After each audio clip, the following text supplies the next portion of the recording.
Gem Real Housewives of Potomac Season 10, Episode 19. Reunion Part 1. The lies, the labels and the low blows. Oh Potomac, y'all said you were going to clock in for Season 10 and you meant it. Episode 19 kicks off the reunion, and from the moment the ladies hit that couch, it was clear, nobody came to whisper. They came to remind, replay, and reposition themselves for Season 11. And let's just say, receipts were printed in full color. Mike Andy sets the tone, and it's not friendly. As always, Andy Cohen opens the reunion by attempting to clear the air.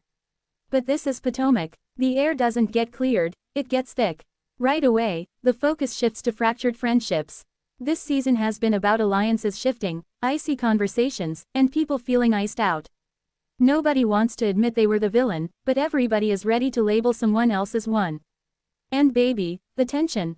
You could slice it with one of Karen's butter knives from that dinner party. Crown Karen versus Gazelle. Same old song or new symphony? Let's start where we always do. The Real Housewives of Potomac has always thrived on the Karen versus Gazelle dynamic, and Season 10 has not changed that.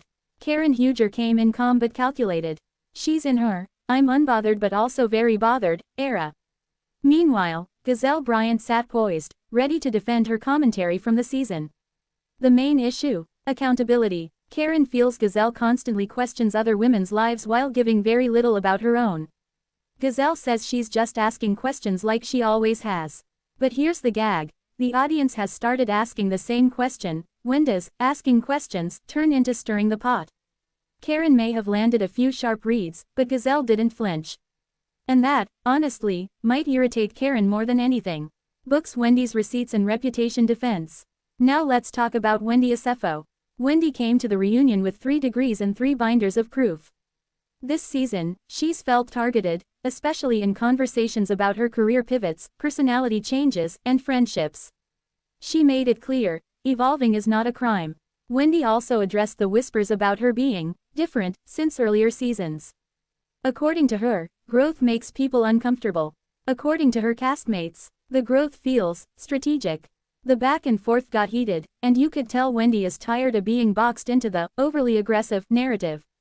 She was articulate, firm, and yes, a little spicy. But if you're going to come for Wendy, you better bring footnotes. Cherry Blossom Ashley's position in the middle again. Ashley Darby continues to play that familiar role, friendly with everyone, fully committed to nobody. Ashley was questioned about her loyalty, and whether she fuels drama behind the scenes while keeping her hands clean on camera. Classic Ashley. She defended herself by saying she's just transparent. But transparency without accountability, that's a thin line, and more than one cast member hinted that Ashley likes to light a match and then step away from the fire. The audience clocked that. Collision, the real heat, hurt feelings and social media shade. One of the most intense moments came when social media clips were played back. Tweets, interviews, podcast comments. Nothing gets these women more activated than off-camera shade. The issue isn't just what was said, it's where it was said. There's an unspoken housewives rule: if you're going to drag me, do it on the show. Bringing outside interviews into the reunion always makes things messier because now we're debating tone, context, and intention. And intention, that word got used at least 47 times. Ice the cold shoulder club. A huge theme this season has been icing people out. Certain ladies feel excluded from trips, events, and emotional conversations. There's a difference between boundaries and bullying, and that conversation bubbled up hard. Nobody wants to be labeled a mean girl. But nobody wants to admit they froze someone out either. This cast thrives on group dynamics. When those dynamics fracture, it doesn't feel like playful shade anymore, it feels personal. And the reunion made it clear, some of these relationships may not recover. Eyes Who Won Part 1. If we're scoring, Karen delivered elegance with edge. Gazelle stayed cool and calculated. Wendy came prepared and sharp. Ashley maneuvered carefully but didn't fully escape scrutiny. Nobody completely dominated the couch, but nobody left untouched either. And honestly, that's what makes Potomac compelling. Face mask the bigger picture. Season 10 has felt like a transition year. The friendships feel thinner. The laughs feel shorter. The reads feel more serious. But episode 19 reminded us why Potomac still matters in the Bravo universe.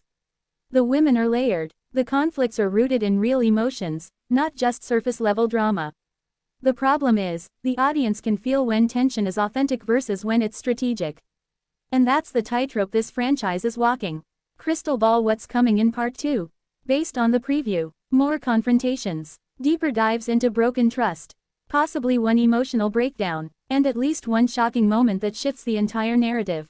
Reunions are about redemption or exposure. Some of these women are fighting for both. Final thoughts. Season 10, Episode 19 wasn't explosive in a table-flipping way, it was explosive in a slow burn, eye contact, dagger-throwing kind of way.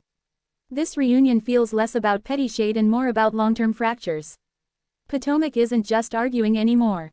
They're reevaluating, and that's what makes it interesting. So the real question is, can this cast rebuild the sisterhood, or are we watching the beginning of a permanent divide? Let me know your thoughts. Who came out on top for you? Who looked guilty? And who's playing chess while everyone else is playing checkers? Because in Potomac, nothing is ever just tea. It's strategy.